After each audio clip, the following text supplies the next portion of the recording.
stick one hand out, it sticks. He falls. I'm about to fall. In my mind, I'm like, don't fall. You better not fall. You want to be great. Do not fall. I stumble, and then I'm up, and then I'm looking. I'm like, there's no one. So I get in the end zone. I put the ball down, and it just went dead silent. I didn't hear anything. I turn around, and I'm like, I really just did that.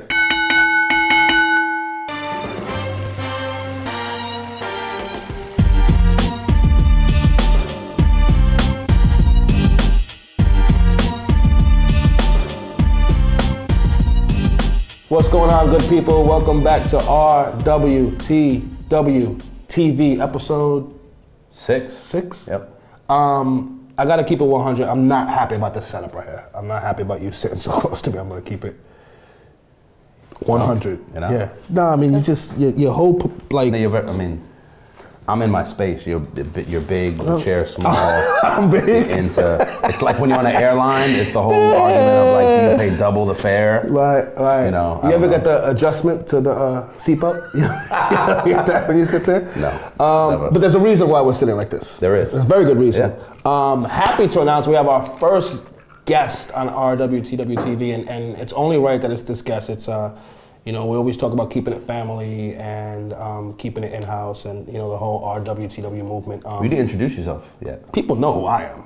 Who are you? You should introduce yourself. Just buckets. I step on a court, strictly buckets. What kind of buckets? Like buckets like what? A lot of them. Like what? Like we're talking basketball? Like raining buckets, yeah. I actually, and I'll look this up, the producer, Eric, can actually put it on, whatnot. I guess a viewer, I won't call him a fan, a viewer literally asked me, and I actually showed it to our next guest, and he can attest to this. Did Justin ever really play basketball? I need pictures, or it never happened. You're crazy. So you played organized basketball? Very organized. At what level? Every level. Except professional.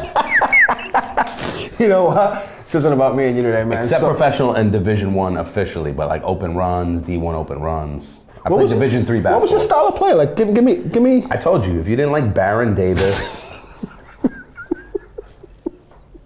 and either like a John Stockton. Were you explosive? Were you a team leader? What were you like? I was a leader. Okay. I was a leader. And as I got older, I became a scorer. Early in my career, I was a straight leader. I'm not doing this with you today. I'm not doing this with you today. Let's introduce our guest. You know what? He doesn't need any introduction. Victor Cruz. What's good, brother? I'm just chilling, man. Good to have you on, man. I'm excited to be the first guest, man. Listen, man, it's only right. It's only right. I'm going to keep it 100. I'm going to apologize in advance for this guy. Okay. I need just to define D1 open runs. Yeah, let's get into it. Let's get right into it. Talk to me about D1. Were there D1 athletes or was it in a D1 gym? I played Division III basketball, RPI, upstate New York. Mm-hmm. Okay. But as you know, were you an All-American at that school? I was not. Okay. I was not an All-American. Okay. Were you all anything? Yeah, I mean, I was. Yeah. I was all everything. Okay. But listen, as you know, like, we're up there in the summertime, you go to Siena open runs, you go to U-Albany open runs. You play ball, So I agree with that. So there's people playing, there's D1 players there, you're on there. Yeah. Holding it down. You're holding it down, is what you're saying. High school ball player, I went D3, but I'm IS8 That's the starting point guard fire against Lamar, I'm playing against Khalid El-Amin, I'm playing against Zach Marbury. Yeah, this is what I deal with every show, man. I deal with Nick from Paterson, Donald Pan, Tim Thomas. Yeah, talk to me. Talk to me. So you were playing with them. Yeah. And what was that like? You was holding your own? Competitive? Absolutely very competitive. Yeah? He's being very bland. No, he's really very bland right now. We're gonna get back to that. So Vic, like I said, thanks for joining us, man. No problem. Long overdue. We're gonna jump right into it. The question everyone wants to know, man. How you doing? How's rehab going? Talk us through that. Obviously, you haven't done a lot of interviews. And the last time a lot of people have seen or heard from you was the game in Philadelphia.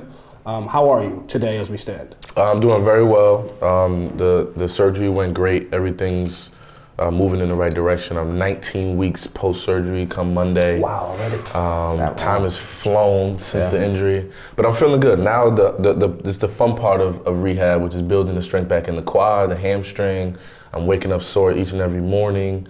But you know, if you want to be great, you want to put that work in, this is the part where you gotta buckle down and get right. So I'm excited to be in this process and excited to retool my body to get back to where I once was. I'm excited for that next phase because it's like to have no ailments, to just go out there and not even be thinking about your knee or tendonitis and you're just out there playing. I'm excited for that. So that's how I was my second year in the league. So I'm excited to get back. You crossed that hurdle physically where you're not thinking about the knee anymore. You're not 100%, but your rehab, you're going. As I'm working out, there's no pain in the knee. There's there's been no setbacks. We've been ahead of schedule as it's come week in and week out. So I'm excited for the next phase. Let me ask you this. Not everyone's an elite athlete, such as yourself or me. I mean, I don't want to no. Such as yourself or me. Mm-hmm. What's that, I think if you're not in the public eye, you're not playing every Sunday, you're not on Sports Center, I think people, I don't want to say out of sight, out of mind, but can you talk us a little bit through like, what's a typical day for you rehab-wise? Like you're working, you're not out eating 100%. Doritos with this guy somewhere. Like you're working. What's rehab like? Okay, so I wake up around 8:30 every morning. I get to the facility around 9:15. I get there, immediately change into my workout clothes. I jump on the bike for about 10 minutes to warm up. Then I'm on the quad. We have this machine called the quad mill, which is literally, I'm one-legged on there and the machine just goes like this over and over with the momentum facing forward to work your quad. And I'm on there with one leg with a band around my quads and we do 3 reps of that for a minute.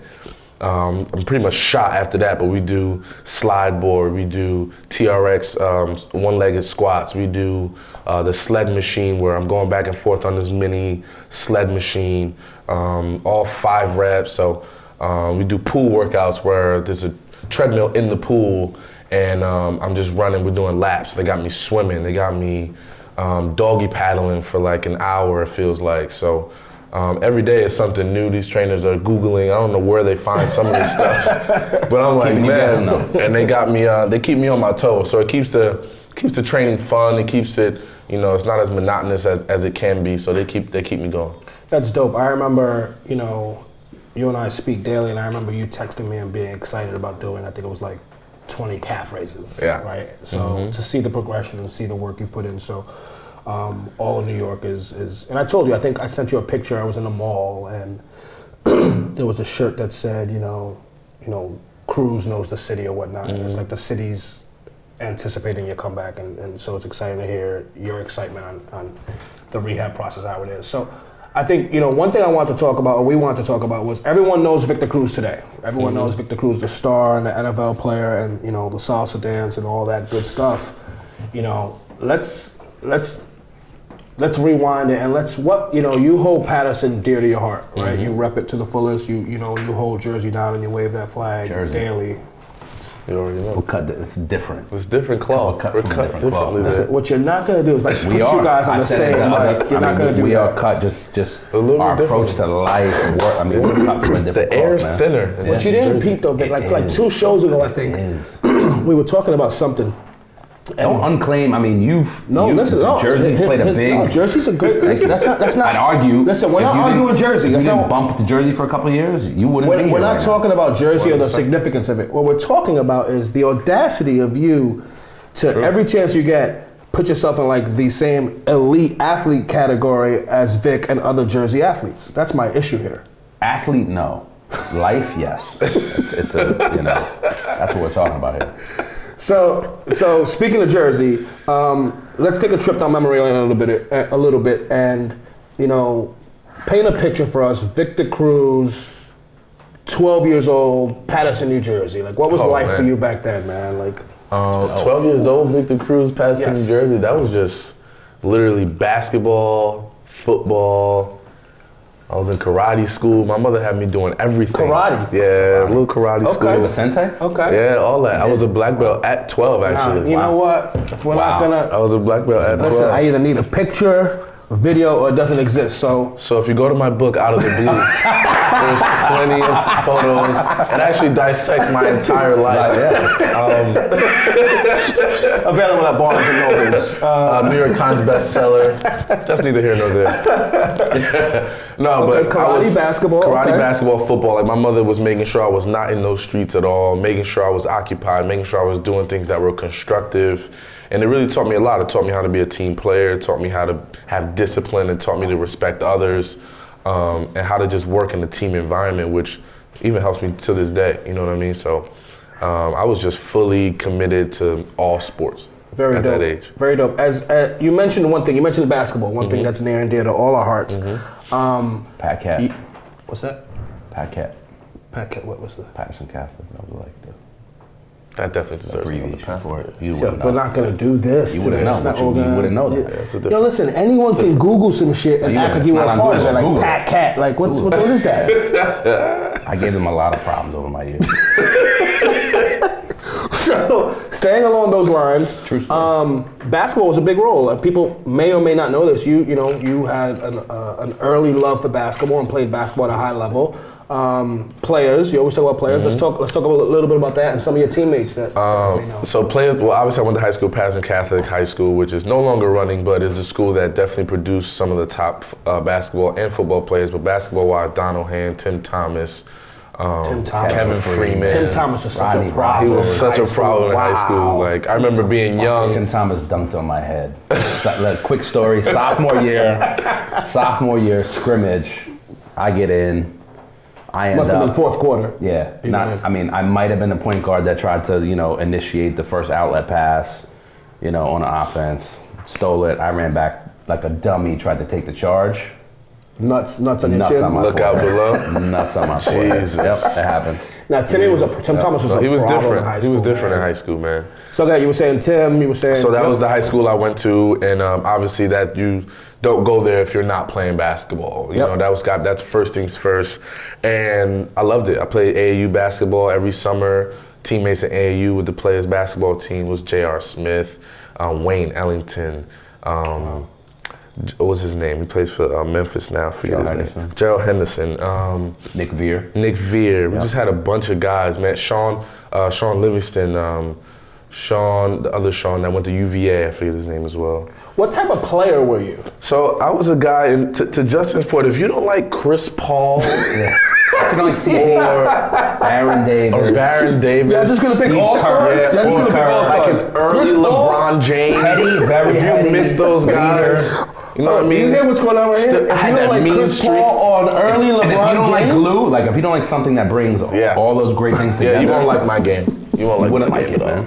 I was a guy, I was a part of the group that whenever our core came into the game, we were checking in, the fans said, uh-oh. You know what I mean? So I was part of that crew. But it wasn't until, funny story, it was junior year, it was sophomore, I was a rising junior. Okay. Head football coach, which was like a family friend, and Paterson's everybody knows everybody. Now at this point, is football first or is basketball first? Basketball first. Definitely first. I played Little League football, but when I got to high school, it was just basketball. I hadn't even played until I run into my high school football coach after basketball practice, and he comes up to me and he goes, they give out double the scholarships for football than they do basketball. And I kind of looked in the mirror. I saw I was about 5'11"-ish. Smart guy. 6 foot with cleats on.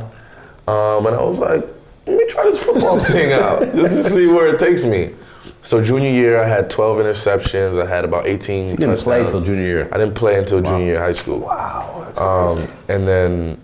And then I started getting these scholarship offers. And then senior year, I went bananas. And then UMass was the only one that really stuck with me when I went on a visit, and it felt like family. And the guy that Coach Ben Albert, he was the guy that went to UMass from Paterson, New Jersey, walked me around on my visit, and just explained to me how it was such a family atmosphere at UMass. And I was like, man, I gotta, this is me. It felt like me, so that's why I chose. So let's talk about that great transition. What was, a kid from Paterson, born and raised, Paterson with 1 T, as you always remind me. Let's be clear. And checked our producer, the pre-pro, like, hey, 1 T, cool. It's gotta be clear. It's all about clarity. What was your UMass time like? Oh man, it was It was fun in the beginning. I mean, there was a lot of ups and downs. I was a kid that, was always around my mom, always had people taking care of me, always had, people making sure I was good to go. And in college, I didn't have that. I mean, I could call people, but no one was there waking me up. No one was there telling me I had to go to school and do all these things. So I had a tough time. First 2 years, I got kicked out of school twice, had to take community college courses, different semesters. But it was funny, I always would make it back into school for football season. Like I was always eligible during football season. It was weird. Every spring semester I would fail out, but every fall I'm back. Like I'm back. You know what I'm saying? Like, but because I was clawing out of the hole, I was ineligible the first 2 football seasons, so I was basically a red shirt just killing everybody on the scout team the whole time. People were like, yo, it's not fair. Like, he's killing us on scout team. He should be playing, but I was ineligible, this, that, and the third. So I didn't really start playing football in college till my junior year. Wow. So junior year, I had over 1,000 yards. I started getting looks. We had another guy on our team like Vladimir Dukas, who was an offensive lineman that NFL scouts were really high on. He got drafted by the Jets. And let me ask you this. So your junior year, you really start playing and start getting busy. Are you thinking pros at any point right now? I was always thinking pros. Oh, wow. Okay. I was always thinking, I wanted to play at the next level. So whether it took me a year, whether it took me 2 years, I knew that I had the ability to at least be seen by NFL scouts and be given a chance at the very minimum. And what was that point though where you realized that I can do this? Like, is it your freshman year during a scrim? Like, when did you realize? I think it was my junior year when I really started playing and really started to realize how easy the game was slowing down for me so much as a junior in college that I was like, I could really take this to the next level. Yeah, when you see the game in slow motion, let me ask you this: when was that moment when was that point for you when you realized it was over? When you realized there was no next step for you? Yesterday. Yeah, when did you realize that? Probably the minute I decided to play college basketball. That's when I realized it was over, but you know what? I'm going to ride it out 4 more years, man. So you obviously got busy. I mean, I'm sure you either have had some records at UMass, right, receiving wise. So talk to us now. Senior year UMass, you're thinking, hey, I got a real shot at that next level. Talk to us senior year, end of season, what your thought process is going into draft. So senior year, I was thinking, I knew I wasn't blazing speed. I knew I wasn't 6'5". I knew I wasn't 220 pounds with this, you know what I mean? So I was very real about my opportunity, about my chances. So I knew maybe there was an outside chance I'd get drafted late, but worst come to worst, I just wanted a free agent chance with a team. I didn't care who it was. I didn't care what team it was. I just wanted to show my talent on a large scale, on a high scale, on a team that wanted to have me on their team. And when the Giants gave me that opportunity, it was weird. I had a couple different calls from different teams, but when the Giants called, I was like, I got to at least try this at home. So let me ask you this. NFL draft, are you thinking you have a shot to get drafted? Are you thinking I probably won't get drafted? Are you thinking I don't want to get drafted, I want to be a free agent? What's that, what was that like? We all know the story of people waiting in the living rooms and hoping and whatnot. What's that process like? So I was in the living room alone. My mother was too nervous to even, so she's literally cleaning the entire house. She's not watching the draft. She's not even paying attention to anything. So I'm literally one leg up on the couch on the ottoman watching TV. And this is the first year that they made the draft 3 days long. Okay. So the first day is just the first round. Right. And that's I was like, I shouldn't even watch the first round. So you're on Monday. So I'm on Monday, like round 4 through 7, like hearing names I've never heard before in my life. And I'm seeing these guys but I was a student of the game too, so I wrote down every team, how many receivers they had, what teams needed receivers, what receivers were in contract years. Like I wrote all this stuff down and had it in front of me. And as these receivers went on, I would add their name to the list and I would put it, you know what I mean? And it was weird because the Giants were loaded at the time. Hakeem Nicks, Steve Smith, Mario Manningham. Armani on the team then? No, Armani had just retired. Okay. Norris Moss, Dominic Hickson. They had like Ramses Barden. They had like 7 dudes. And then they had brought in 4 free agents, including myself. So it was 11 guys during training camp. So as the draft is going along, I'm like, all right, man, let's see what happens. As soon as the draft ends, I get a phone call from my agent, like, you got the Giants, you got, I think he said Seattle, the Redskins, and Minnesota. And I was like, But the Giants were the only one that had a contract that was waiting for me. Okay. That was contingent upon me making the team, obviously. But they were the only ones that had a contract there waiting for me. The rest were all just tryout opportunities. And are you thinking at this point, like, stay home, Giants, is that a dream? Like, what was the team, all things considered, perfect world, what are you thinking in terms of, is it like Jets, Giants, or is it, I just want to get on? Like, what was your thoughts on staying home? I just wanted to get on. Okay. But the fact that the Giants were the only organization that had a contract waiting for me, I felt like they were more serious about my talent. Yeah, they showed the most interest, so I was like, let me give it a shot. And obviously, on top of that, playing at home and all that good stuff was just icing. Absolutely. So talk to me now, or talk to us now about the the game that's been well documented, you know, back when you were still wearing number 3, as I like to talk about, against the Jets. Going into this game, is this the last preseason game? It's the first one. The first preseason game. So where are you on the depth chart? First NFL game. I was there, by the way. I was about... How do you always manage to attach yourself to some shit like... I was there. You were where? Was that the game? Where were you sitting? Just talk to me about your seat. Special. I was in a suite, actually. Yeah, I was in a suite, and I got there late. You was in a suite, and you said what? You saw him, and you said what? I think I saw 2 and 3, and I was like, this guy's going to be special. You just have an eye for talent. You just have an eye for talent. It just is what it is. Pretty much. Jersey guy, Paterson. He knew what was up. You know what I mean? He knew what was up. So talk to me your mindset. Where are you in the depth chart going into that game, and what are you thinking? You know, first game, you're hype. You know, it's against the Giants? Jets. It's against the Jets, I should say. You're wearing number 3 still. Giants. Yeah, don't do that. You're wearing number 3, which is your college number? My college number, So talk to us about that day. So I was about 4th on the depth chart at that time, and before the game, our coach goes through it like, yo, you're gonna play first quarter, second quarter, you're gonna get this many snaps, blah, blah, blah. So because a couple guys weren't playing because they had ailments, little injuries, so a couple veteran guys just weren't rocking. So I was playing from third quarter on. So after halftime, I knew I was in for the rest of the game. So I'm butterflies the whole time. I had some special teams reps, but I was like, still wasn't in the flow of the game. So second half comes around, I'm in the game for the first time. Now, do you have family, friends there? Everyone is there. Patterson's there. Patterson. And mind you, we were the away team. So if anybody knows the NFL, when you're the away team, even though we share the stadium, even though you're a away team, your tickets are I'm talking about the last row. You're here. Like you're right there. I think that's like, big. Is that? I don't know. I can't tell if that's him. So they're top row, but they're all there. 15 of them. Love it. Top decked out. So I'm in the game, and we call everything's real vanilla. So we call one play where if it's press coverage, you just convert it to a go. So he calls a play. I see press coverage. I'm literally jumping out of my skin. I'm like, I can't believe they got press coverage. I gotta run a go. I might get the ball. Press coverage. I run a go. I'm running.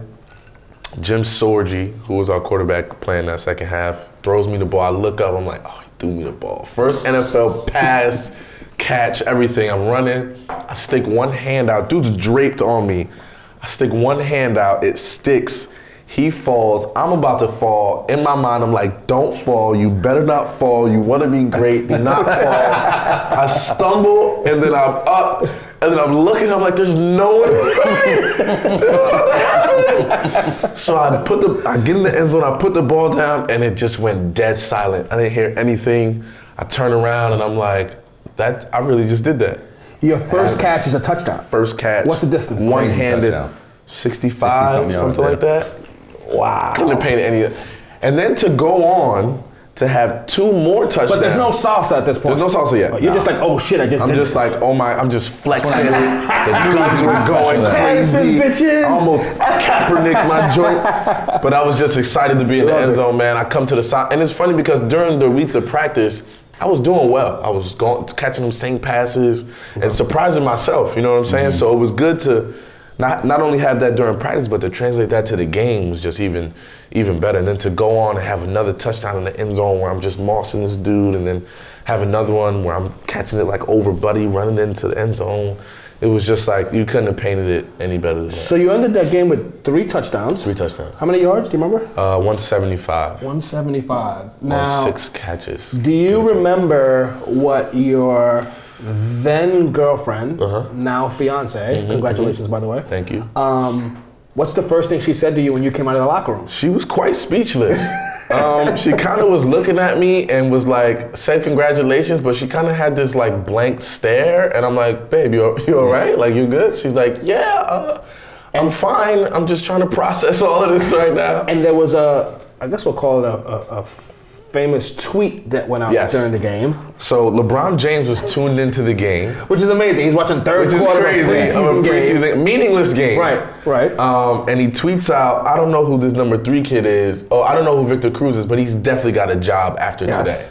Yes. And I'm looking at my Twitter, and I didn't see the tweet. I'm doing pressed. They're telling me about the tweet, and I'm like, word? Like, he really tweeted, and I'm like, yeah, I'll get back to my phone. I got like 100,000 more followers, and my Twitter feed is going bonkers, and it was just crazy the whole night. So what's even crazier is that the veterans got to stay home that night and got to go out or whatever. We had the next day off, but the rookies had to go back up to Albany. So we had to go on the bus all the way up to Albany. So I'm literally like falling asleep to like Instagram and Twitter and all of that good stuff. So it was a pretty memorable night. Well, the funny thing is, obviously LeBron's a very close friend and family member, as we say, you know. And the first time you guys met, it was amazing just being, I think we had lunch in Miami, and him talking about his perspective of that, of seeing the game and being like, I remember being like, who's this number 3? And him talking about the tweet. So getting it from LeBron's perspective of him tweeting and watching the game, and then getting it from your perspective of, you know, coming out and seeing it after or whatnot. So, I mean, listen, I think, you know, like you said, you have a book. What's the name of the book again? Out of the Blue. It's at your nearest Barnes & Noble. It might be in your local airports, JFK, LaGuardia, you know, even Newark International Airport might be there. Just go pick yourself up one. But I would say, I mean, look, I mean, you want to talk about like Hollywood and like a movie ending. If we pitch this to Hollywood, it'd be like, no one would believe that. It's fairy tale, you know, local kid does well and kind of makes it happen. I think, you know, you going from, and you just mentioned it, you know, not playing football till your junior year in high school and going to UMass and kind of having, you know, some of the challenges you had there. And then not being drafted and basically trying out for the Giants and having that amazing preseason game and making the team and Pro Bowls and Super Bowls and rings and all this stuff that's come, you know, like, which has led us to this moment right here.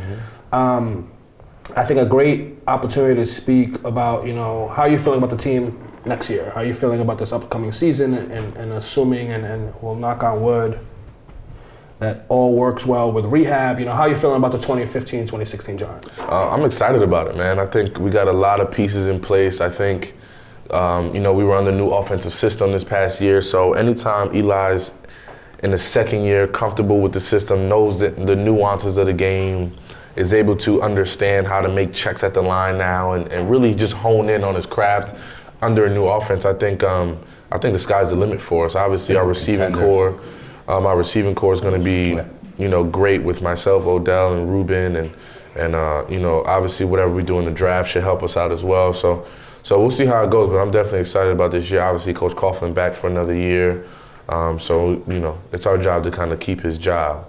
It's our job to keep your job, TC. So we're going to try our best to do that. So I have two words.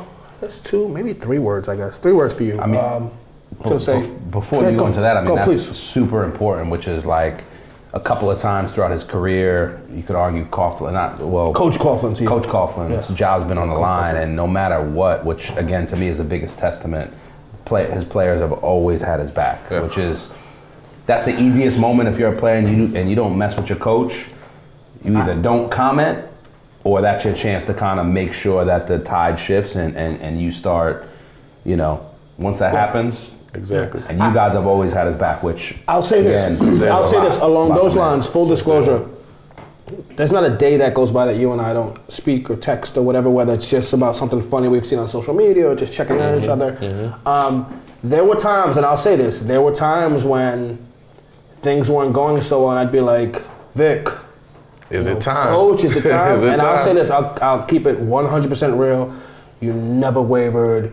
You've never been like, I don't know. You was like, nope, he's our guy. And there was a time I even asked you, do you think, when it was like a tough stretch beginning of the season, I asked you, do you think he may bow out gracefully. You're like, that's not in his character. Yeah, no way. You know, like that's He not. fights through he'll the go down with good, the the shit if bad, needed, yeah, right? 100%. Which is super dope, right? You want to fight 100%. for a guy like that. So, 100%. you know, along those lines, you know, we started the show talking about, you know, rehab and kind of the season you've had. You know, how tough was it for you to kind of sit and watch this past season? It was very tough. It was very tough. It was, you know, new for me because I've never been in that position. This is the biggest injury I've ever had in my life. So it was good for me to kind of sit back and watch our team from afar, kind of as an analyst, kind of as a fan almost. You know what I mean? So it was good for me to kind of analyze things like that. And I would be in the facility every day after those games, so I would talk to the guys and see what they're feeling, see what they're doing, and really just have a conversation with them on what I'm seeing from the outside looking in. You know what I mean? So you kept on checking in throughout the season and kind of. Those are your guys. Those are my guys. I'm still a captain on the team. I still have this responsibility to make sure everybody's good, everybody's glued together, no matter what our record is, no matter what's happening out there. We got to stay together as a family, as a team. So it was good. It was kind of therapeutic for me to do that, for sure. You mentioned the point where you became a captain. I remember it was probably over a year ago. We were at dinner when you had the conversation about it was something you wanted and you were going to kind of have a conversation and seek that out. Mm-hmm. Talk to me a little bit about how important that was to you when you realized it's something you should go after and how that kind of happened. It was very important for me because I felt like I was one of those guys that people looked up to. They would ask me for advice and things like that, but I didn't necessarily know how to, go about becoming a captain. I think it was kind of one of those things where it just happened. Mm-hmm. So I sought out the advice of, some of the greats. Strahan. I did an event with Strahan and Harry Carson. NYU, right? At NYU, yeah. Yep. And I asked them, how did you guys go about being captain? They said, it just kind of happened. Mm-hmm. Your teammates know who leads the team and who they want to represent their team. And those are one of those things that the players actually choose who the captains are. Mm-hmm. And we held a vote and everybody voted. So we've had this talk about the actual day this vote happens and kind of how you found out and the delay in it or whatnot. Yeah, so so everybody, obviously I tried to stuff the ballot, so I'm looking at people like, Victor, like, vote for AD. C-R-U. You need to spell it. I can text you. I'll text you. So I'm trying to stuff the ballot, so I'm sitting there, boom, everybody gives it in, we have our practice, and we come back at the end, and coach is like, he's doing this long, drawn-out speech, so I'm like, coach, just pick the names out of the hat, yo, what are you doing? And he's like, Eli Manning, can you come up to the front? And John Beeson, come up to the front. Intro roll, come to the front. Now, is he announcing I'm calling the captains up? Or at this point, you're figuring it out? You're figuring it out right now that these names are the captains. Okay. And how many captains are there on the team? There's two on defense, 2 on offense, and 1 on special teams. Wow, okay. So he picks the 2 on defense, intro roll, John Beeson. He picks Eli because Eli is just that's a given. Captain, right? He calls Zach Diassi. Okay. And he's our special teams captain. I'm just sitting there like, there's one more that he's missing. I'm sweating. You could see a bead of sweat. I just blinked it off my eye. And he kind of like smirks and goes, Victor Cruz. And I was like, me, coach? And I kind of get up, I go to the front, and I'm standing in front of all my teammates, and I got the biggest smile. You pull out the speech. I wasn't prepared for this, but you know what? I would like to thank. So I'm smiling, and they looking at me like, you just too happy to be here. Look at you up there, Bendito. Look at you. So I'm up there, and then it's cool, and then, Coach Coughlin goes, these are your captains of the 2014 season. Do you have to make a speech? No. You just, take your. I wish there was like an award. Did you get a patch? Did you get the patch? No. So the C is a big deal for me. That was a big deal for me. So game 1, I didn't forget about it, but I was kind of just so immersed in the game that I'm like, I'm focused game 1, and I kind of get to my locker and they have the jerseys on our pads already. So I kind of get there and I'm like, oh shit. Yeah. There's the C right there. There it is. And I kind of see it and I'm like, that's very real. Kind of look at it, put my jersey on in the mirror, like, this is a different energy. Like, this jersey is different energy. Like that core group of C's, do you guys once in a while have dinner together? I'm gonna keep it up, this is the I mean, you never had a patch. No, so I'm just, you were never I just really want to make a sure. I cactus, just want like, because I've been. Go ahead. Just him. Okay, no, my fault. Go ahead. We don't necessarily have dinners, but we do talk. We're in a group chat and we kind of talk about the state of the team. Not never. We've had dinner before, once or twice. Who pays? Let's talk about this. Eli takes care of that. Yeah. As Eli he should. takes care of that. Yeah, he's got it. Man. He's got it covered. As he should. And if he didn't, I would definitely look at him differently. Yeah. I would look at him differently. I know when me and you go out, we're like, who had the cheesy fries? Who had the That's when me and you go out to dinner. You don't I carry you. I carry you forever. I think sometimes you made a couple dudes went to a couple bathroom trips, maybe a little like I went third base coach with the bill. What happened was so keeping it football and keeping it kind of this year. You know, one of the unfortunately few bright spots once you went down. Odell Beckham Jr. You know, and I think, you know, New Yorkers work hard and fight for everything they have, and I think you see him play as hard as he does, and New Yorkers were super excited about his development. And I think there was if you were a fan, you were either like, amazing, thank God, something to cheer for, or you were like, we have someone for next year, or you were like, oh shit, Odell and Vic when he comes back. You know, can you talk about your relationship with him, which people may or may not know about, and what your communication has been throughout the season, and B, you know, what you're looking forward to next season lining up with him. So A, he's like a little brother to me. I mean, I talk to him every day. He's asking me about certain things. I'm trying to teach him the ropes a little bit, how things go. And especially, you know, New York City is a tough place to play. It's a tough place to be at the top of your game and be in the public eye. So you really have to be careful how you move, what you do, what you say, most importantly, and the things you do. So I just try to coach him up on little things. I mean, he's a bright kid and he gets it, but I just try to be someone that's an advocate for him, that's, you know, a part of this game, a part of this New York atmosphere that can kind of teach him the ropes a little bit. So I speak to him almost every other day on how things go and how he's doing. And next year, I'm excited, man. I mean, he encourages me, he motivates me to be better and better each and every week, each and every day. And I think we motivate each other to continue to be great at our craft and continue to, not just from a receiver standpoint, but to bring our team. I feel like us two guys, as well as Ruben and Eli, are going to be kind of the core of what brings our team to that next level. If we want to make it to the playoffs, if we want to, you know, have a Super Bowl run like we've had in the past, it's definitely contingent upon us being on the same page, catching every football that comes our way, scoring touchdowns, and just being great and having a ton of fun while we're doing it. So I'm excited about the opportunities. Obviously, first things first, I'm just trying to get this knee up and running, man, because that's the most important part for me, and then everything else will kind of take care of itself.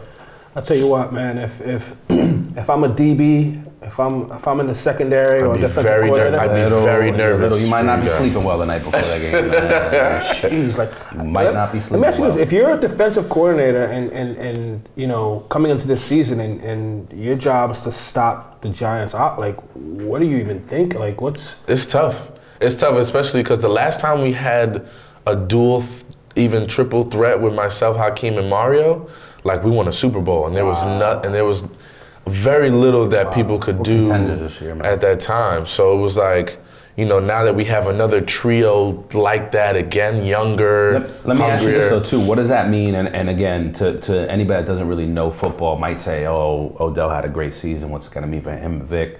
And obviously, you guys are close. But what does it mean day to day to have somebody who's going to, like you said, push you? The competitiveness within practice, within the team. Not that you guys are competing for the same slot, because you're not. Yeah. And him being great is going to only help you, and you being great is only going to help him. But having greatness around you, how does that push you day to day in practice? Oh, it pushes me all the time. I mean, even in the short stint of the earlier season last year during training camp and stuff like that, we would push each other. We would have little mini competitions. But it'd all be fun. There would never be, you know what I mean? There was never nothing malicious or anything where we'd be pointing a finger. But it's important. That's Absolutely. important, man. Like if you're going to practice and you're going through the emotions every day, I'm a strong believer that you're not going to be, you know, great. You have somebody, not just game day, that's going to push you to be better. And the best part is, so every practice, obviously out there in practice, we're doing our thing, whatever, but we watch that practice in the film room as receivers. So we're in there like cracking jokes, or we're telling them, you should have did this. It's all constructive, but you can definitely see the competition in the receiver room, and it makes it fun. It makes, it breaks the monotony of it all and keeps us on our toes, which is good.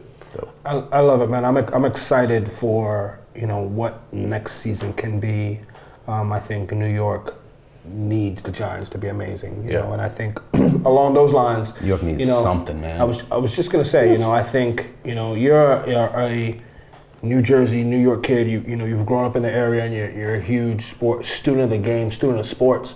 One of our original shows, maybe Eric, maybe our first show, second show, we talked about the state of New York sports, and we talked about just not remembering, at least in our lifetime, a year where New York as a whole was down, right? When you think about, the Giants having the struggles they had, which we've talked about for numerous reasons, and the Knicks and the Nets and the Jets and Shout out the to Mets, my Knicks, 2 in a row. We're not going to do that.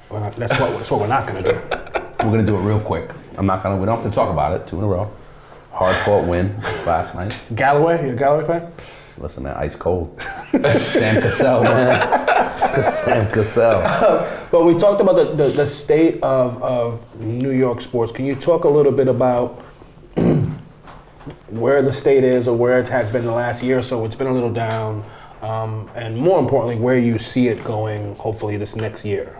It's definitely in a down year, especially with Carmelo missing the rest of the season this year, Derek Jeter retiring, Mariano before him. Like, to see some of the greats go like that, Giants down year, Jets down year, Mets. I'm sorry. Infinitely I apologize if you're a Mets, all Mets fans out there. I'm just sorry. I'm sorry. It's just never fun for you guys. But it's it creates for when New York sports is back to the top.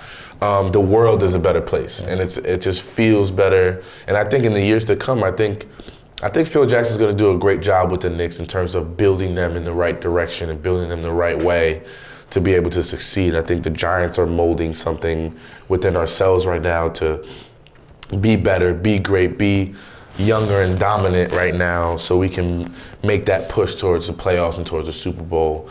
I think the Jets are making changes so they can kind of get back to where they need to be. So I think even Brooklyn they make the playoffs the last couple years, but they're still trying to figure out their way as well. I think the years to come are going to be good for New York sports, and the state of New York will be better in the upcoming years. I think that's one of the things, right? It's like New York, the stakes are so high, right? The bar is so high on what the fans expect, and I think that helps all around, right? It's like we don't really accept mediocrity, right? It's like it's all or nothing, and I think that's great all around. You gonna say something? Huh? You gonna say something? No, I mean, I agree with you.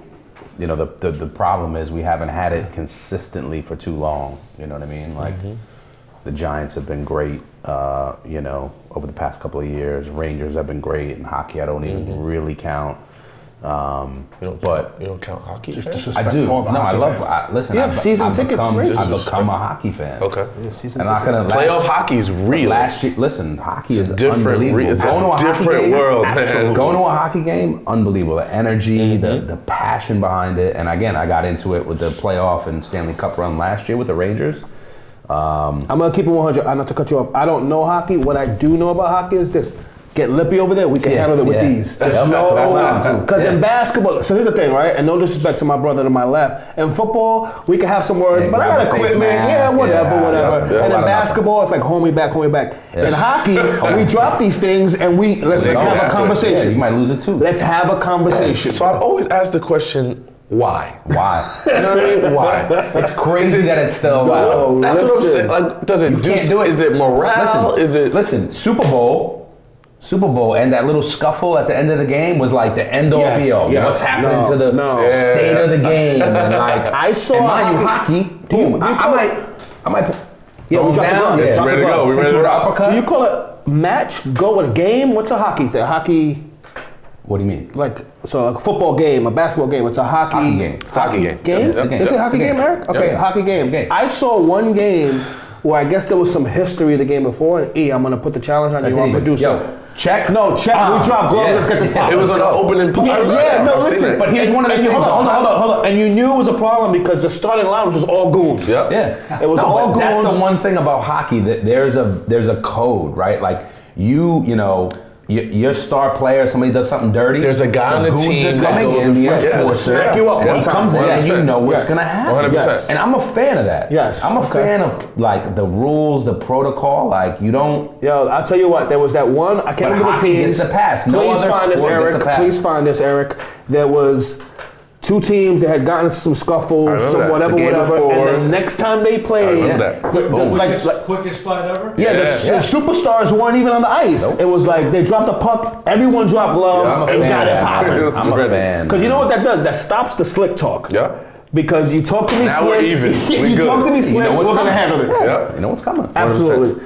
So I argue that should be the case in other sports. We're getting too soft. okay. Getting too soft. My dad used to say. Talk to me. From off camera. This is Eric, our producer, off I went to camera. a fight and a hockey game broke out. Yeah. That's what Yep. my dad- That's right, but that's why all like the you could bleep this out. All the doesn't really exist in hockey because they know someone will touch your chin if it needs to. Immediately. January 19th, 2014, Vancouver, Calgary. Line brawl. How many seconds NHL in? record, fastest fight. 2 seconds. Listen, man. That's in the barely pre-pro. dropped the Listen, puck. that's in the pre-pro. Like, hey, mess listen. around. So Vic, when the puck drops, you're gonna punch Jimmy in the mouth. Like, okay. But I think it should be across all sports. Like you hit a quarterback dirty at this point, something should happen. Yeah, but the last time we've had that in basketball, you got Ron Artest jumping in the Yes, in the but ninth. that row. was very That different. was way That too was very crazy. different. That was a fan, throwing a beer. And That's not right, that I that's wanted right. to brawl the breakout, but what do you expect a man to do? That's true. That's true. You're a fan. You're gonna like. It was a whole beer lost too. his No, mind. he lost his Yo, mind. mind you, No, I a couple remember- guys. Steven Jackson also lost his mind too. They all did. They all just lost. And you it. know what? It wasn't what you didn't want it to happen, but what do you expect, man? Yeah, you're Yeah. mad. You It's throw only a matter of on a time. man from Queensbridge, man, who's just Yeah. laying on the table. He was laying on the table trying to chill out. 100%. Right? Like he knew he got a little hot within the context of the game. Let me go to the scores table and lay down on it. And he was the because that was away normal. team. He was the Yeah, away team. but Because that was normal. Let me go lay down on Here's what I'm gonna say. I'm only gonna say one thing to this. I'm gonna let it go. He didn't get that chippy when Ben Wallace stepped to him. Yeah, it's a little different atmosphere when Big Ben is. It's a little different. When Ben had the hair out. Who tried to say Ron was soft? When Ben had the hair out. Ben stepped to him. It was all good. A man throws a Bud Light at him. Shit gets different all of a The sudden. real question No, is, listen, that man was fighting. the if you arena. were to see Ron Artest I want no problem. right No now, problem, no problem. are you walking up to him like, yo, what happened with you and Ben? 7:30. I want no problems with I Ron. might leave the venue. No problems. I'm good. But I will say, hockey, unbelievable that it still exists, and I think it That's should really be crazy. a little bit in I'm not all mad the at that. sports. I'm not mad at that. So Be Vic, consequences to so- that. absolutely. In And life if you want to and do in the that, game. know it and live up to it. So Vic, I think one thing, I constantly get asked, and I see on your social, which by the way, and our producer gets crazy when we go off topic or whatnot, but one of my, I'm very busy and I work a lot and we're all busy and we travel all that. I work a lot, a lot. One of my few pleasures in life is not necessarily your posts, it's seeing the comments on your posts. Yeah, Classic. they get interesting. I saw one time you were on vacation. We're gonna do that book too. No, we are going to do a book. I saw one time you were on vacation. This is phenomenal. And Vic posted something as simple as this is great. and your post, I will say this, I always give you props. You never stunt. You never counting money, I'm doing it. You never that. Your posts are always like, hey, blessed, humbled, blah, blah, blah. And Jersey, Paterson. Patterson. what happens when you come from there. What was it? Huh? Pat cat. I can't with y'all, man. and one time you posted a picture, you were on vacation, and it was something simple, like it was literally you and an amazing view behind you, and you had a bag in front of you, and you said something like, blessed. And one of the comments was like, there better be a football in that bag, fam. Like the comments, fans, like. No, it's real. Listen, it's like they're real. so into it. Especially in New York, man. They want you, they don't care if the season just ended yesterday.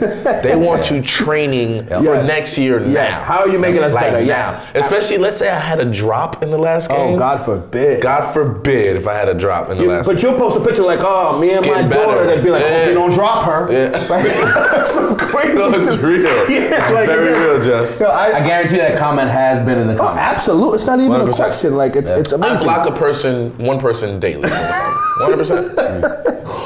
It's like Jalen Rose said. Jalen said, you know, hey, listen, I'm all about fan interaction. You disrespect me, you get blocked. It's really that simple. We know what the rules of engagement are. That's it. You know, but I bring up social media because, you know, not a day goes by that someone doesn't ask me about, you know, and not a shameless plug, we're just speaking more about the mindset of, you know, RWTW, roll with the winners. What is that? You know, who's involved in that? Who, whatever. And what I explain to people is, it really is just a mindset, a collective of family, you know, from all different walks on how we think, how we support each other and all that good stuff. I wanted to get your take quickly on, you know, RWTW, what it means to you and kind of just all parties necessarily involved, you know, like you're a huge part of it.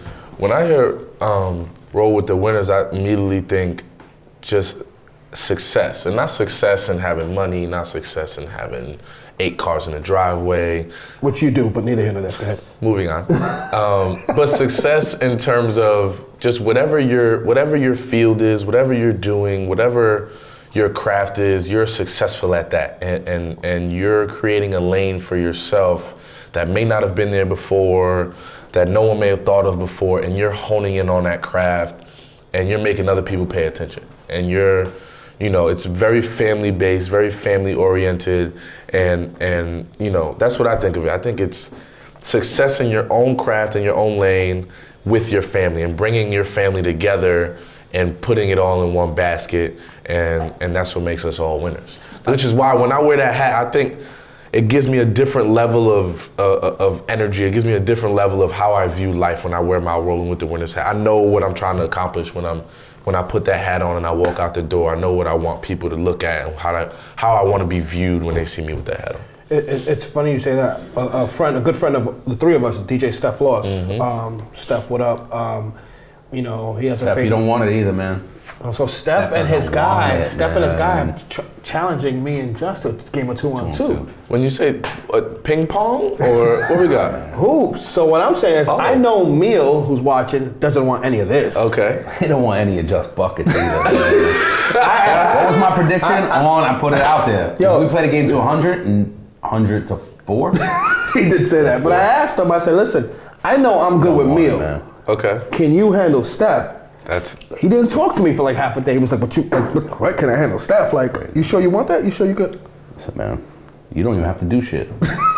Just get you the rock. Listen, man, I ask one thing. Talk to us. Please let me be in attendance when this game goes down. Please. And I need the mic. I need to be I need to Rucker Park this thing. thing. We can pull up the post here. We're gonna MC it. Mutual friend of all of us, Sean Brown. Yes. Brad Jordan. Yes. I hadn't touched the ball in a year. Okay. Recently, went to play at Terminal 23. Talk to me. Lit it up. Fast. Heavy rain. Heavy rain. He was getting buckets? And maybe I threw some emojis out in the post. Buckets? Umbrellas, raindrops. I mean, problem. He was handing out that work? Yeah, man. I need to see the photo. It's on my social media. Eric will pull it up. Boom. It's right there. He said boom. It's right there. Sean, I'm sorry. Sean's a great ball player. Played at Pitt. You know, the great dude. Yeah. Unfortunately, he had to check me. If it wasn't him, it would have been someone. It didn't matter who it was that night, to be honest with you. I'm so contacting him after this interview.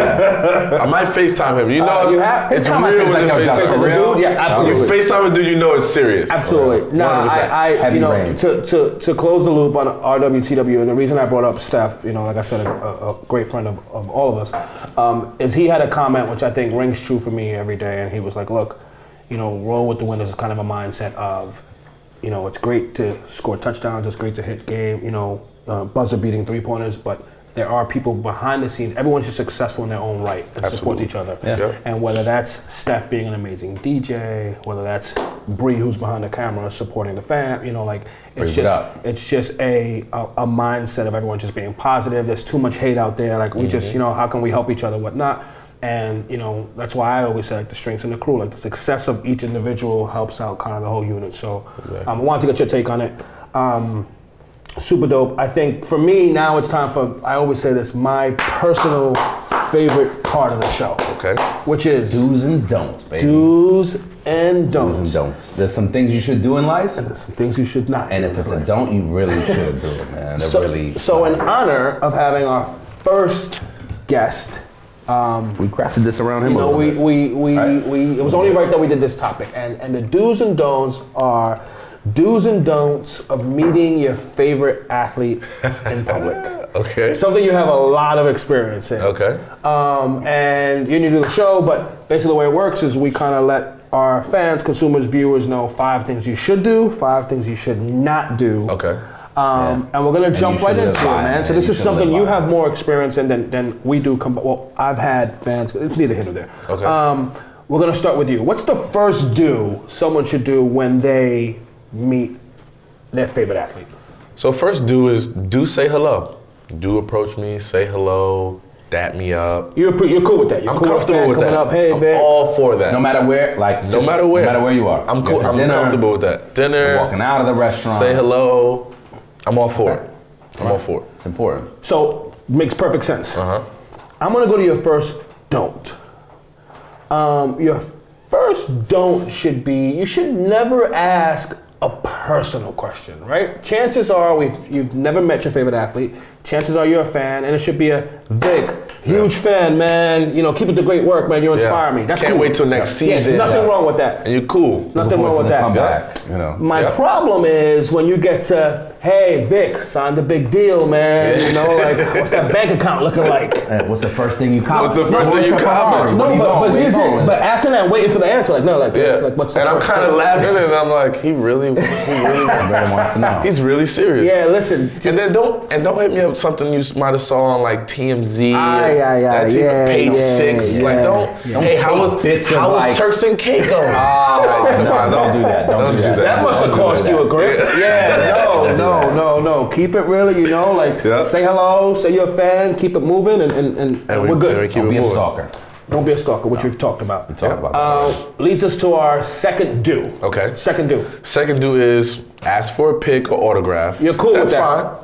I'm cool with that. Vic, can we take a pic? Can you sign this? Nothing I'll wrong with sign that. whatever you need, especially if you're with children. Whatever you need, I'm signing, autograph, pic. I'm cool. I will say that I've been out with you plenty to know, and you don't turn down an autograph request or a picture. Very hard for me to say no. Right. Okay. So second don't, right? We just talked about, do take a picture, do ask for an autograph, and that's great, and you're more than happy to oblige. There's 17 of you? Yeah, listen, man. What we're not gonna do is we're not gonna do prom photos. Quickly, get it in. Yeah, listen. One group pic. Boom. 1, 2, 3. Smile. And Vic, and these aren't all necessarily Vic. We're talking about professional athletes, but my experience with Vic has been he's a nice guy. He won't say no. And what you shouldn't, a sub do to the second do. A sub don't. Sub don't. Sub don't. To the second don't is don't get the photo and be like, red eyes. Don't do that. Yeah, but there's so many things you can do with editing now with these apps that you just gotta figure it out. You gotta figure it out. I do agree with that. Third do, man. Vic, third do.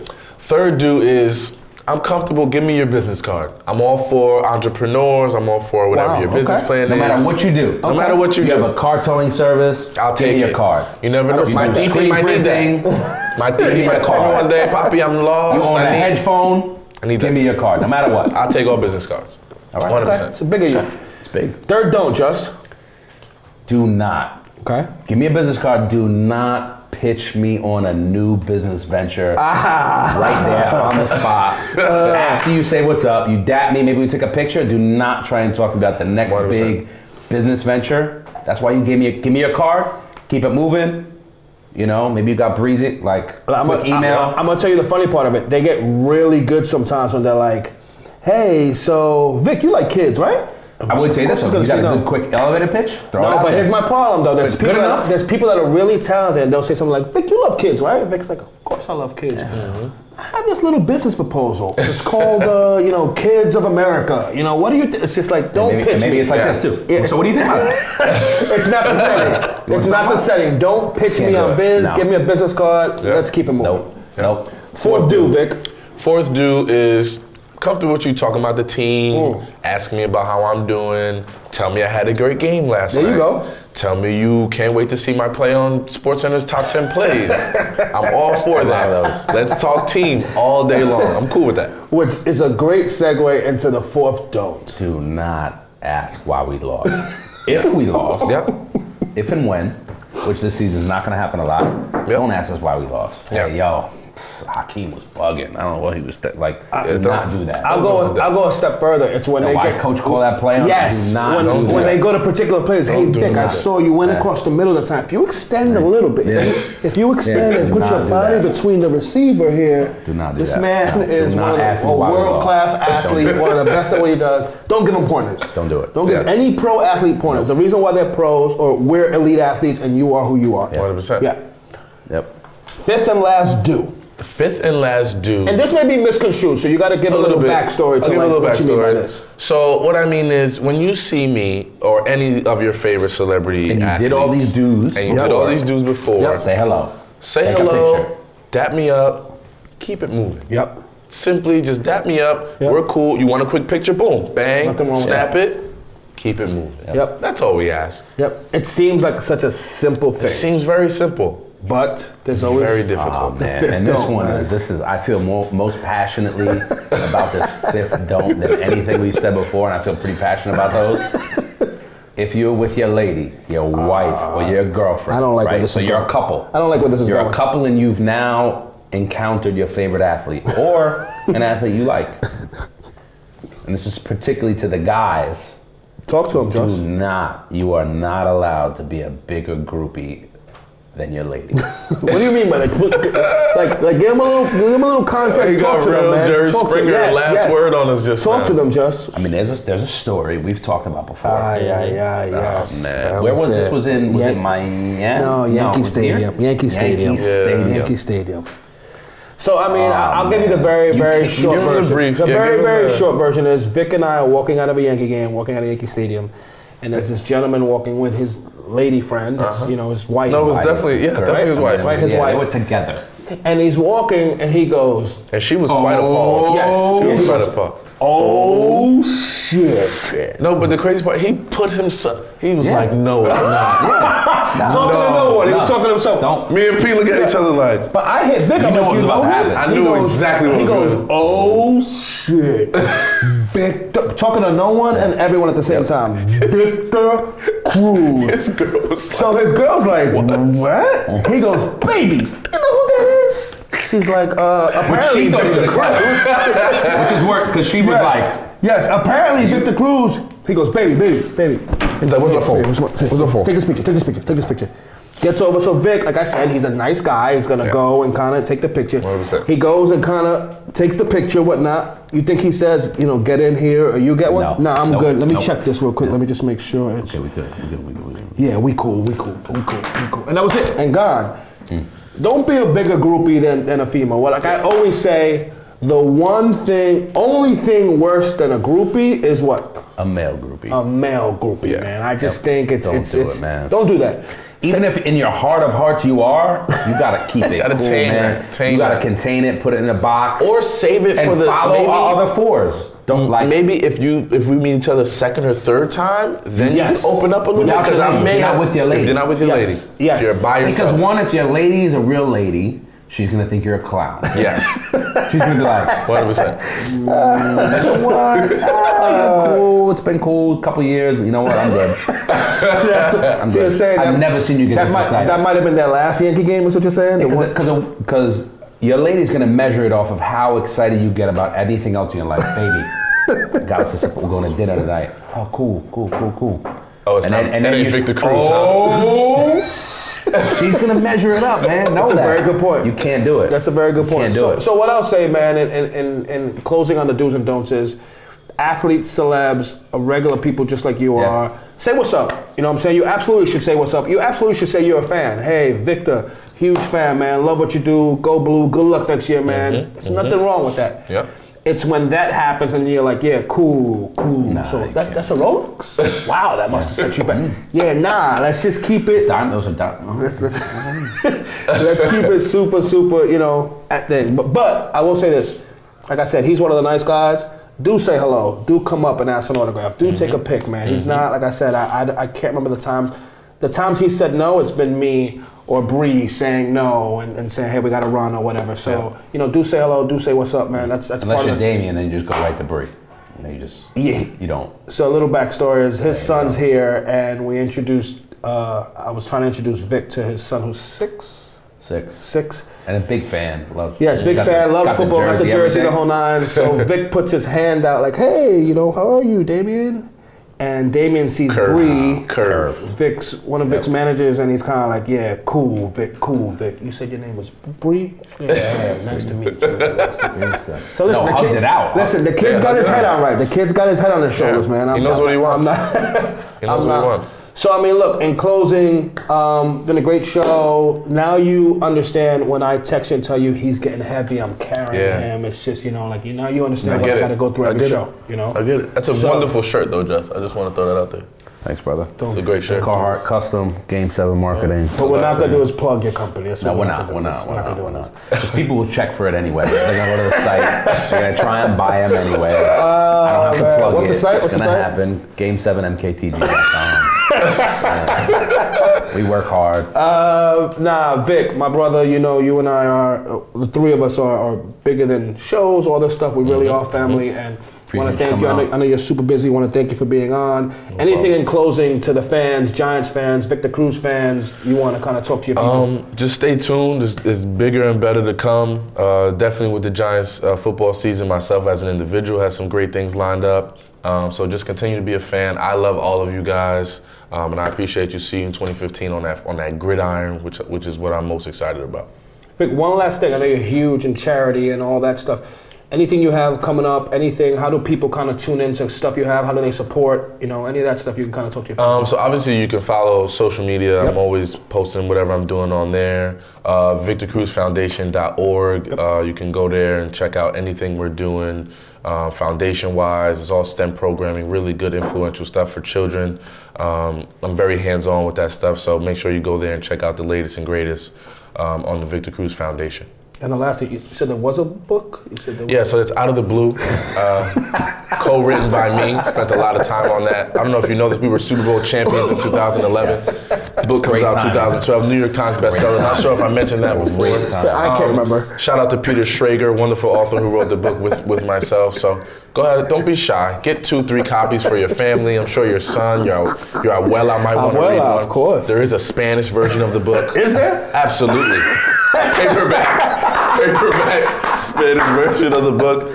Just go ahead and knock yourself out, man. There's a young reader's edition. We're gonna get your kids some. Don't worry about it. All of that. Amazon.com. Knock yourself out. All those resources. Vic, my brother. Thank you, man. Always a pleasure, man. Always a pleasure. Episode 6. My people, thanks for tuning in. Listen, it's good to have talent. It's good to have talent like that. I can bounce stuff back. Elite level talent, you know. Game 7. Get out of here. Thanks for tuning in, man. Peace.